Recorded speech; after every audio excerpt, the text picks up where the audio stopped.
What are some cheat codes you found in the game of life? Walk with a purpose. For some reason, people think you're busy and you don't get hassled. Reminds me of George on Seinfeld when he acts like he's always annoyed so everyone assumes he's working hard. He leaves his car at work so people think he never leaves. Laugh out loud. Makes a secret nook under his desk for work naps. George is an inspiration. Also, equip a lab coat and clipboard and act like you belong. You can suddenly go wherever you want. Also carry 2 full sacks. That way if anyone asks for help, say, "Sorry, I have these sacks." No one stops a guy or girl carrying a pizza. It can get you backstage to concerts. I'm a pizza guy. The only people that stop me are the stingy old people who won't let me go into the apartment building as they come out because that's the rules, and I have to be buzzed in. My dad worked as a line mechanic and kept his hard hat into management in his trunk. I asked him why, and he said, "You can go anywhere with a hard hat and a tie." Also, I delivered pizzas, and although I never delivered to a concert, security was incredibly lax when I needed access to areas that were restricted. There was actually a delivery though. I've always wondered, what exactly do you do once you get backstage? Eat the pizza. Take a $1 bill and flip it over. Now tape a $5 bill and tape it to the end of the upside-down single with as little tape as possible to make it secure. Now feed the $5 bill into a change machine. The coin machine reads the 5, gives you quarters, then reads the upside-down single, rejects that, and boom, you got yourself a felony. This is the caliber of post I was expecting. Actual cheat codes. Not, be nice to your family and, surprise, they won't hate you. Thank you. I'm glad I didn't know about this as a kid/teen. I would've done it till I got caught. Now I'm like, I'm not going to be a 31-year-old dude who catches a felony over $5 in quarters. My friends would never let me hear the end of it. I am an assistant teacher in a preschool. Asking if kids can use their sitting muscles and listening muscles during circle time makes the kids want to show me how strong they are. Ah, the old exploiting human brutishness trick. That's a good one, teach. Going to use this on my colleagues. Can you use your shut the f*** up muscles and shut the f*** up? If you are punctual, smartly dressed, and quite friendly, you can actually get pretty far in most jobs without being that good at anything or trying very hard. This so much.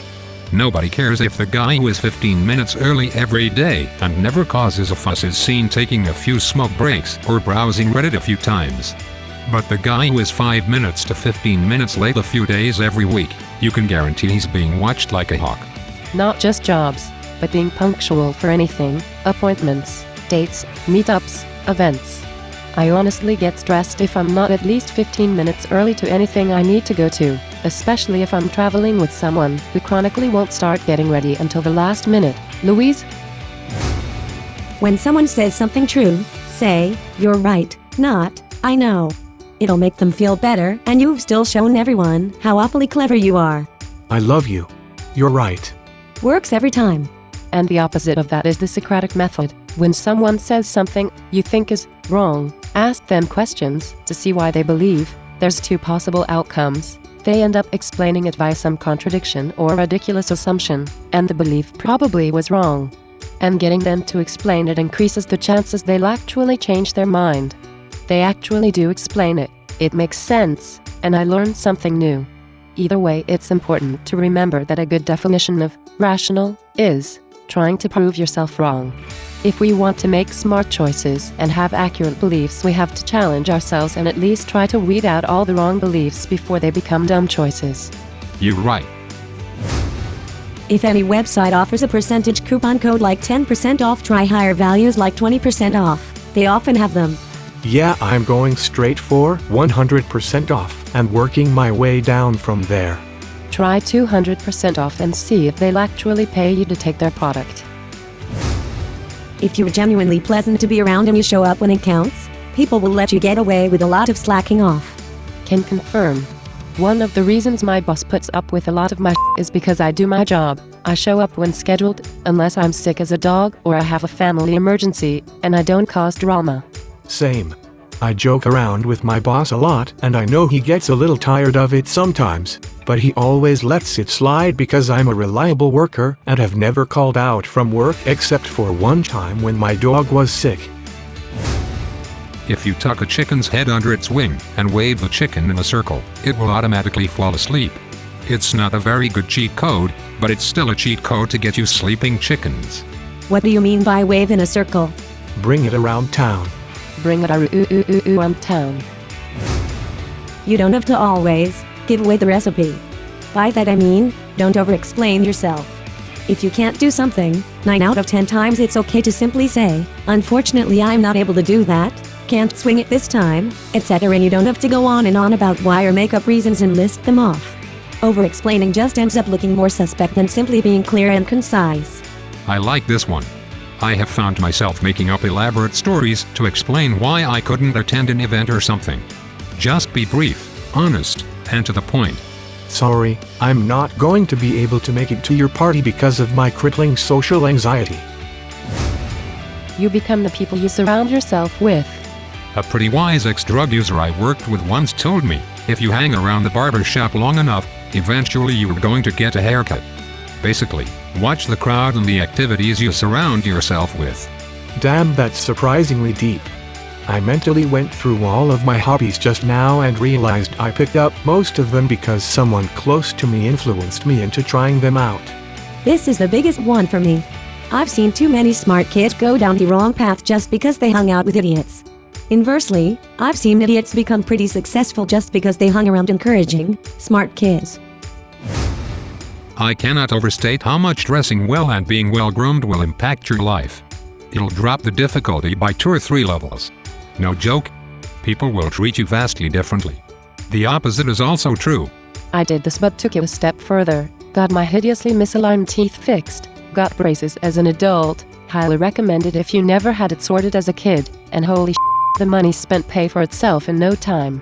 Think about it. The less resistance there is to a person wanting to make eye contact with you, the longer and more in-depth your engagements will be with those people, and the more confident you are in turn. This can lead to better jobs, promotions, etc. My teeth are f***ed up, and it's seriously my biggest insecurity. People notice immediately. How old were you when you got them fixed? Not OP, but I got mine fixed at 21. It's incredible how much of a difference it makes. Best money I've ever spent. My confidence skyrocketed, I started actually smiling. Look into it, it's so worth it.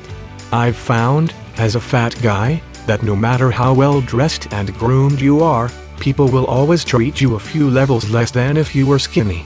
It's like, base me, 7. Well dressed, +1. Well groomed, +1.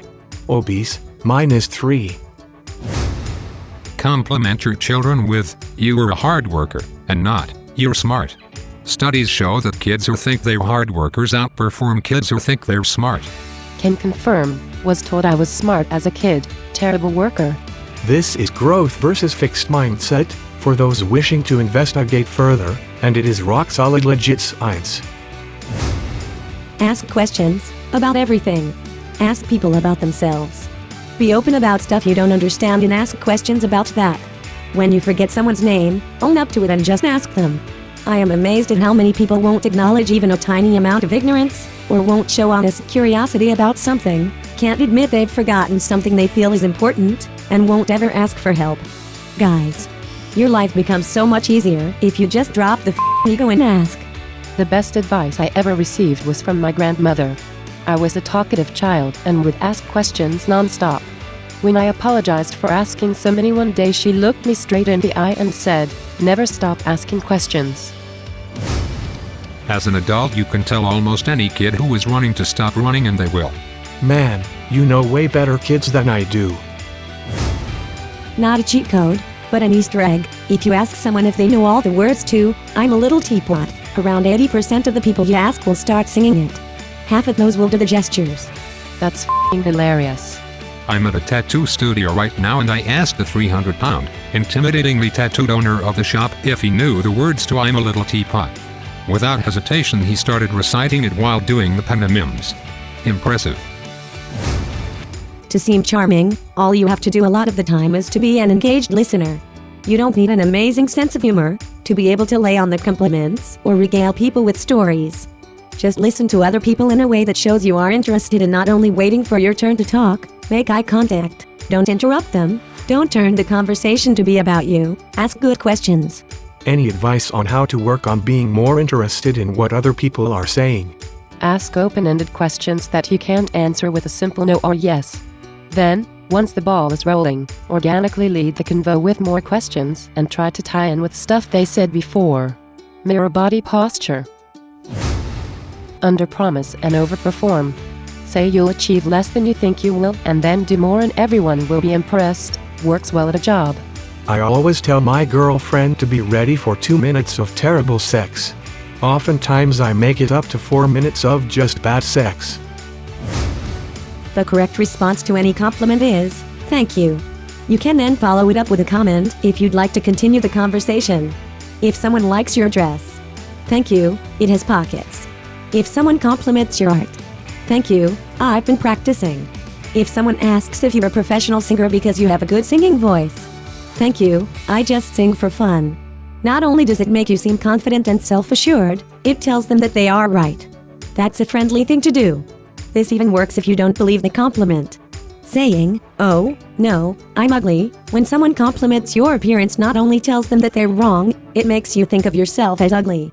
A better answer would be, thank you, I really appreciate that, and I don't always believe it, so hearing that from you helps. I've started going with, thank you, that's nice to hear.